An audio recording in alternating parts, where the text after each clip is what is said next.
Book of Heaven, Volume 4. 1st to the 17th of November 1902.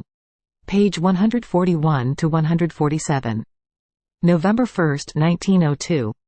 True seriousness is found in religion, and true religion consists in looking at one's neighbor in God, and at God in one's neighbor. As I was in my usual state, I felt I was going outside of myself, and I found a child crying, and also several men.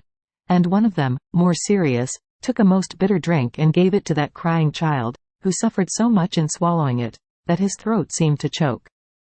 Not knowing who he was, out of compassion I took him in my arms, saying to him, "Yet, he is a serious man, and did this to you. Poor little one, come to me, for I want to dry your tears." And he said to me, "True seriousness is found in religion, and true religion consists in looking at one's neighbor in God, and at God in one's neighbor." Then, drawing close to my ear, so much so, that his lips touched me and his voice resounded in my interior, he added, "The word, religion, is a ridiculous word for the world, and it seems to be worth nothing. Yet, before me every word that pertains to religion is a virtue of infinite value, so much so, that I made use of the word in order to propagate the faith in the whole universe, and one who exercises himself in this serves me as mouth to manifest my will to creatures." As he was saying this, I understood very well that it was Jesus. On hearing his clear voice, which I had not heard for so long, I felt myself rise again from death to life. I was waiting for him to finish speaking to tell him of my extreme needs, but, no, as soon as I stopped hearing his voice, he disappeared, and I was left disconsolate and afflicted. November 5, 1902. The Tree of Life, rooted in the heart of Jesus. This morning my adorable Jesus made himself seen in my interior, and he seemed to have a tree planted in his heart, and so rooted into it, that its roots arose from the center of his heart. In sum, it seemed to be born together with it, with the same nature.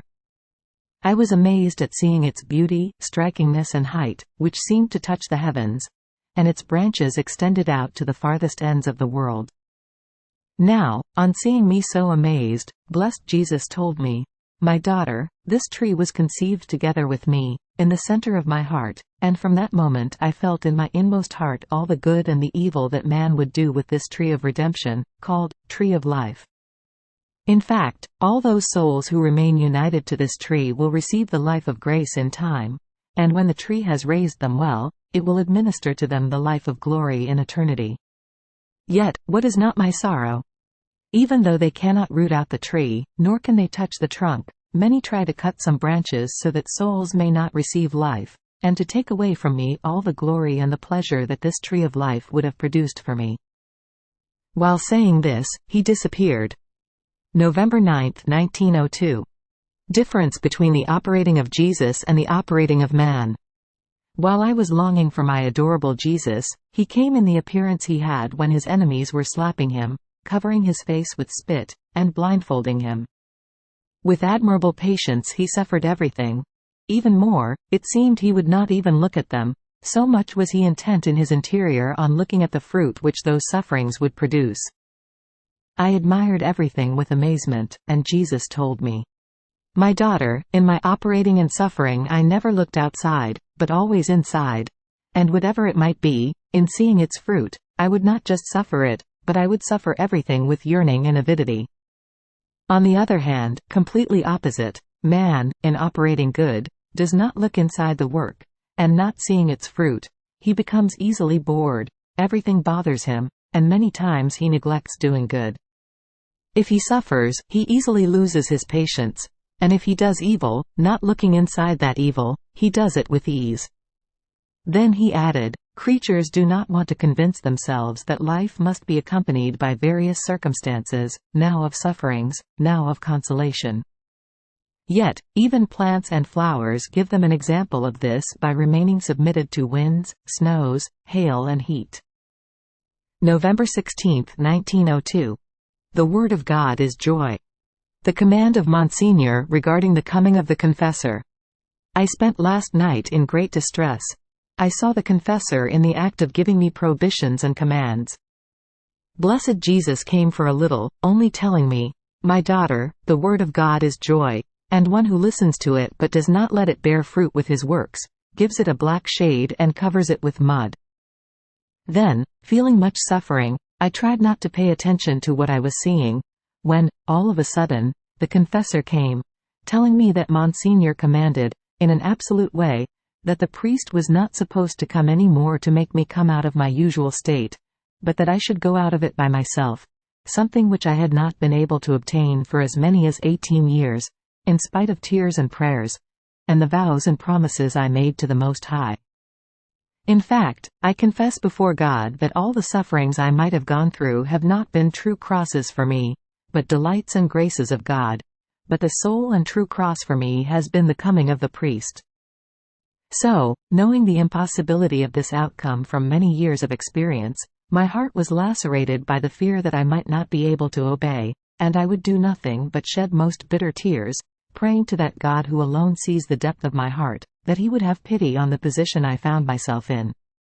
While praying in tears, I saw a flash of light, and a voice saying, "My daughter, to make known that it is I will obey him, and after I have given him proofs of obedience, he will obey me." And as I said, "Lord, I fear very much that I may not be able to obey." He added, "Obedience releases and chains, and since it is chain, it binds the divine volition with the human, and makes them one, in such a way that the soul does not act with the power of her will, but with the power of the divine will. Besides, it is not you who will obey, but I will obey in you."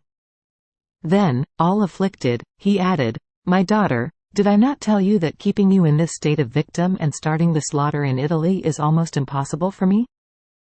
So I became a little bit more calm, though I did not know how this obedience was to be carried out. November 17, 1902. Impossibility of losing consciousness.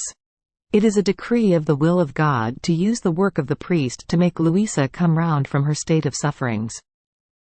As the usual hour came for me to be surprised by my usual state, to my great bitterness, but such bitterness, that I had never experienced anything similar in my life, my mind was no longer able to lose consciousness. My life, my treasure, the one who formed all my delight, my all-lovable Jesus, was not coming.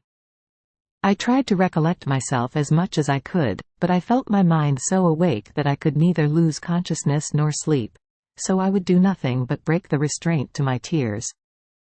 I did as much as I could to follow in my interior what I would do in the state of unconsciousness of my senses, and one by one I would recall his teachings, his words, and the way I was supposed to remain always united with him. But these were all darts that wounded my heart bitterly, saying to me, after you have seen him every day for 15 years, sometimes more, sometimes less, sometimes 3 or 4 times, sometimes once. Sometimes he would speak to you, other times he would remain silent. But, still, you would see him. And now, you have lost him? You don't see him anymore? You no longer hear his sweet and gentle voice? Everything is over for you. And my poor heart would become so filled with bitternesses and sorrow, that I can say that my bread was sorrow and my drink the tears. And I was so filled with them that not a drop of water could enter into my throat. To this, another thorn added on.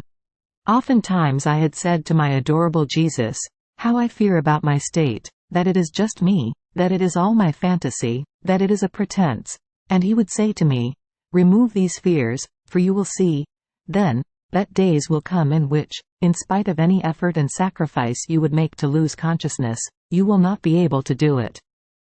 But in spite of all this, I felt calmness in my interior, for at least I was obeying, though it cost me my life. So I thought that things would have to continue this way, convincing myself that since the Lord no longer wanted me in that state, he had used Monsignor to have him give me that obedience. Then, after 2 days had passed, in the evening I was about to make my adoration to the crucifix, when a flash of light came before my mind. I felt my heart being opened, and a voice saying to me, "I will keep you suspended for a few days, and then I will make you fall again." And I, "Lord, will you not make me come round yourself if you make me fall?" And the voice, "No, it is a decree of my will to use the work of the priest to make you come round from that state of sufferings, and if they want to know why, let them come to me and ask me."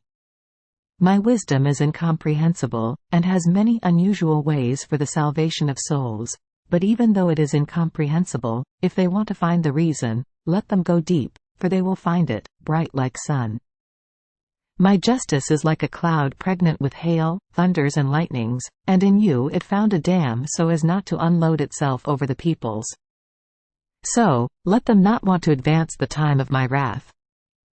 And only for me was this chastisement reserved, with no hope to be freed of it. You have given so many graces to other souls, they have suffered greatly for love of you, yet they had no need of the work of a priest. And the voice continued, you will be freed, not now, but when the slaughters begin in Italy. This was for me another reason for sorrows and most bitter tears, so much so, that my most lovable Jesus, having compassion for me, moved in my interior as though placing a veil before what he had told me, and without letting himself be seen. He let me hear his voice saying to me, my daughter, come to me, do not want to afflict yourself. Let us move justice away for a little while, and let us give room to love, otherwise you succumb. Listen to me, I have many things to teach you. Do you think I have finished speaking to you? No. And since I was crying and my eyes had become 2 rivers of tears, he added, do not cry, my beloved, but rather, give me audience. This morning I want to hear Mass together with you, teaching you the way you must hear it. And so he kept speaking and I would follow him, but since I could not see him, my heart was split by the pain continuously. From time to time, to stop my crying he would call me repeatedly, now teaching me something about his passion, explaining the meaning to me, now teaching me how to do what he did in his interior during the course of his passion, which I refrain from writing for now, reserving this for another time, if God pleases. This is how I went on for 2 more days.